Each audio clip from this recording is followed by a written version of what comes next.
Shalom Bapak Ibu dan Saudara-saudara, selamat berjumpa dengan saya Pendeta Minaria Purba. Izinkan saya mengucapkan selamat Hari Natal 2022 dan selamat Tahun Baru 2023. Tuhan memimpin jalan kehidupan kita dalam keadaan sehat, sukses selalu. Bapak Ibu dan Saudara-saudara, sebelum kita mendengarkan firman Tuhan, mari terlebih dahulu kita berdoa. Bapa di surga yang maha kasih, kami mengucapkan syukur dan terima kasih. Tuhan memberkati perjalanan hidup kami sepanjang tahun 2022 dan memasuki tahun baru 2023. Sebagaimana Tuhan menjaga memimpin hidup kami di tahun ini, tahun depan juga Tuhan memimpin dan memberkati kehidupan kami. Saat ini hamba-Mu mau menyampaikan kebenaran firman-Mu. Urapilah hamba-Mu dengan kuat kuasa Rohul Kudus. Berikan hamba-Mu hikmat dan kebijaksanaan, supaya hamba-Mu dapat menyampaikan kebenaran firman-Mu, sehingga seluruh anak Tuhan yang mendengarkan firman-Mu diberkati. Inilah doa dan permohonan kami, kiranya Bapa mendengar dan mengabulkan. Dalam nama Yesus kami berdoa dan bersyukur kepada Allah. Amin. Bapak, Ibu, dan saudara-saudara, yang menjadi nats khotbah pada perayaan Natal ini adalah sesuai dengan tema PGI dan KWI 2022. Tertulis Matius 2 ayat 12 berkata, "Maka pulanglah mereka ke negerinya melalui jalan lain." Maka pulanglah mereka ke negerinya melalui jalan lain. Bapak Ibu, yang menjadi tema adalah Tuhan mengubah jalan.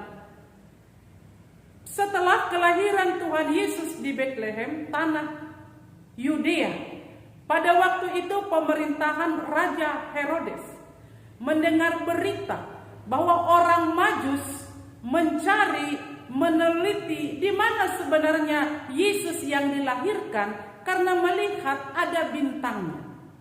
Oleh karena orang Majus mencari Yesus itu, panas hatilah Herodes karena menganggap Yesus itu akan menjadi saingan politiknya. Justru karena itu Herodes memanggil orang Majus untuk mencari di mana sebenarnya Yesus yang lahir itu. Dan setelah mereka mengetahui kelahiran Yesus, mereka kembali kepada Herodes untuk memberitahukannya. Karena ada perkataan Herodes, dia akan menyembah. Bapak, Ibu, dan saudara-saudara, orang Majus pergi ke Bethlehem, tanah Yudea, untuk melihat Yesus yang lahir itu.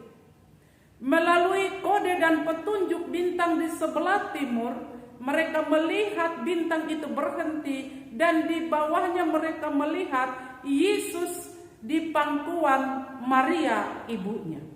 Dan mereka juga sujud menyembah Yesus dengan mempersembahkan emas, kemenyan, dan mur sebagai tanda ucapan syukur mereka kepada Yesus yang lahir itu. Dan mereka, orang Majus itu, menginap di rumah Maria bersama dengan Yesus. Pada waktu mereka tidur, mereka diperingatkan melalui mimpi supaya tidak kembali kepada Herodes, tetapi pergi ke kampung halamannya dengan jalan lain. Mendengar dan melalui mimpi itulah orang Majus itu disadarkan tidak kembali kepada Herodes, tetapi pergi pulang ke negerinya melalui jalan lain. Bapak, Ibu, dan saudara-saudara, kenapa mereka tidak kembali kepada Herodes?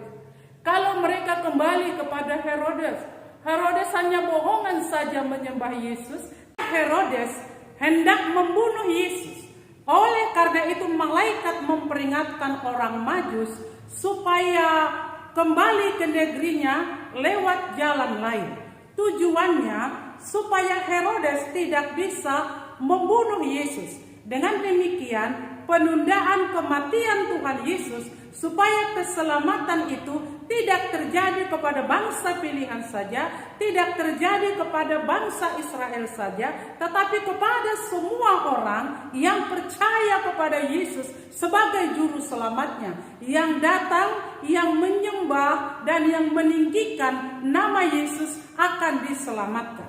Bapak, Ibu, dan saudara-saudara, orang Majus dipakai oleh Allah secara luar biasa. Jika orang Majus dapat dipakai oleh Allah, maka ada banyak lagi di dalam Alkitab yang dipakai oleh Allah.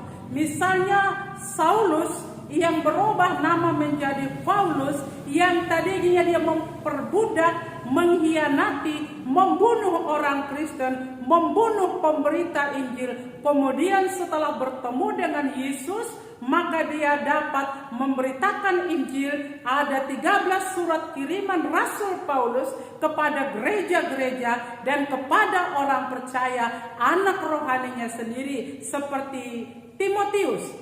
Kemudian Yunus yang disuruh oleh Allah pergi melayani ke Niniwe, tetapi dia memberontak, tidak mau dipakai oleh Allah, sehingga dia masuk ke dalam perut ikan 3 hari 3 malam. Dia dimuntahkan ke pinggir pasir dan dia bertobat, dan dia kembali ke Niniwe, tidak di Tarsus lagi.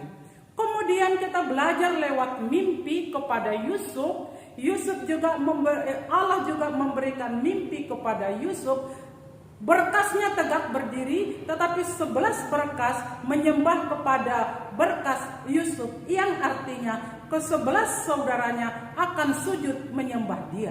Kemudian mimpi kedua, matahari bulan juga sujud menyembah kepadanya, dalam arti orang tua dan saudara-saudaranya semua sujud menyembah kepada Yusuf.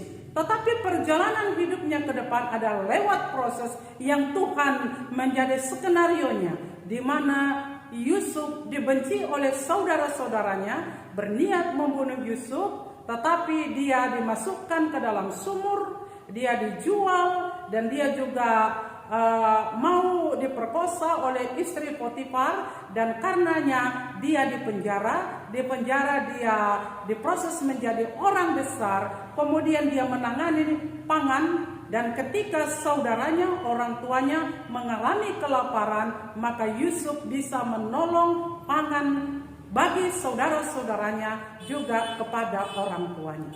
Bapak, Ibu, dan saudara-saudara, kalau banyak orang bisa dipakai oleh Allah, Allah merubah jalan kehidupan mereka, maka saya, saudara, kita semua dapat dipakai oleh Allah. Allah merubah jalan kehidupan kita.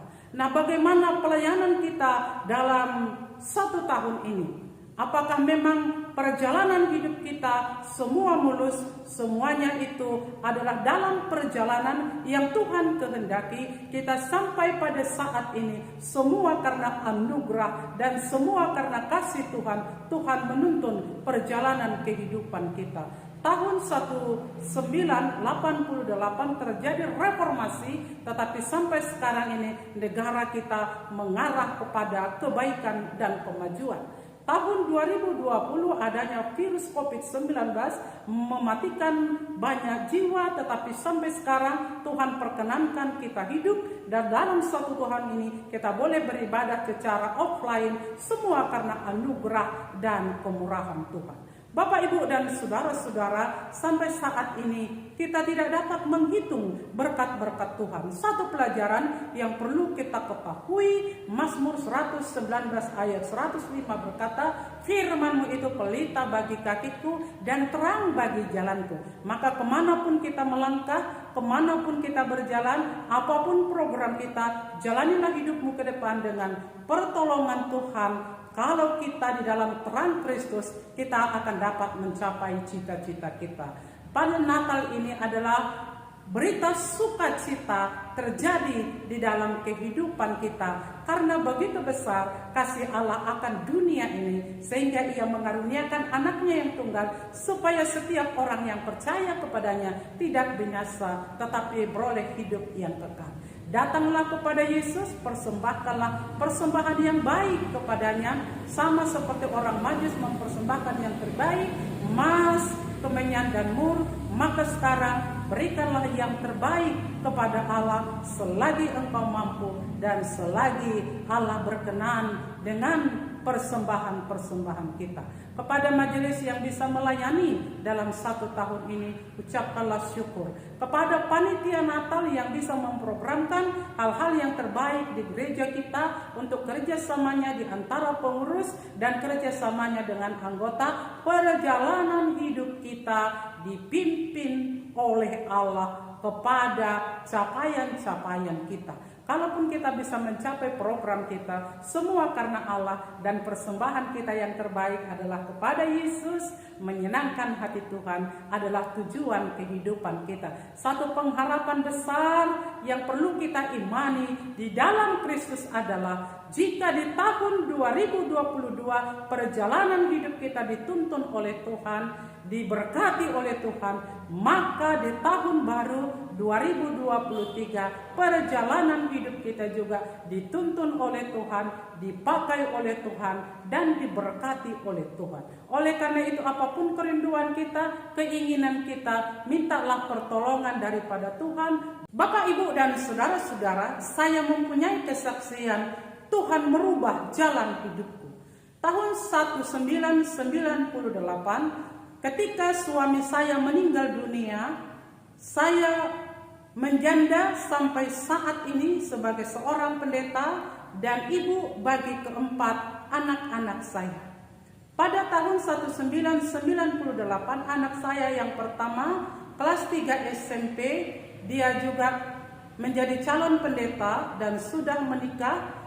Menantu saya juga pendeta Marga Manurung dan dia sudah punya anak satu. Jadi saya sudah punya cucu dan saya juga sudah punya opung dipanggil Jiu. Putri saya yang kedua saat ayahnya meninggal dunia, dia masih kelas 1 SMP. Sekarang sudah menjadi Dokter Rido di Jakarta. Anak ketiga waktu itu masih kelas 5 SD, sekarang sudah sarjana dan sudah kerja. Dan anak saya yang keempat waktu itu belum sekolah, masih berumur 5 tahun, tapi sekarang sudah kuliah dan sudah semester 3. Luar biasa, Tuhan mengatur perjalanan hidup saya, dan sampai saat ini saya boleh sehat, menjadi ibu bagi keempat orang anak, dan menjadi pendeta, menjadi pelayan firman.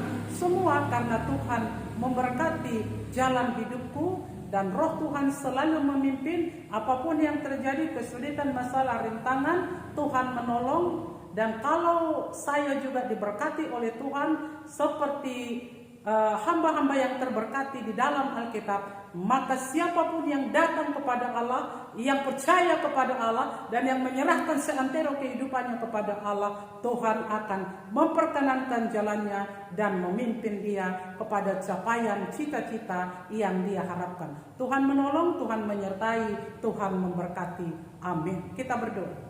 Bapa di surga yang maha kasih, terima kasih firman-Mu yang mengingatkan kami, yang memberkati kami. Biarlah firman-Mu termeterai dalam hati dan pemikiran kami, yang akan memberkati perjalanan hidup kami sampai selama-lamanya. Ini doa kami, kiranya doa kami berkenan kepada Allah. Dalam nama Yesus kami berdoa dan bersyukur. Amin.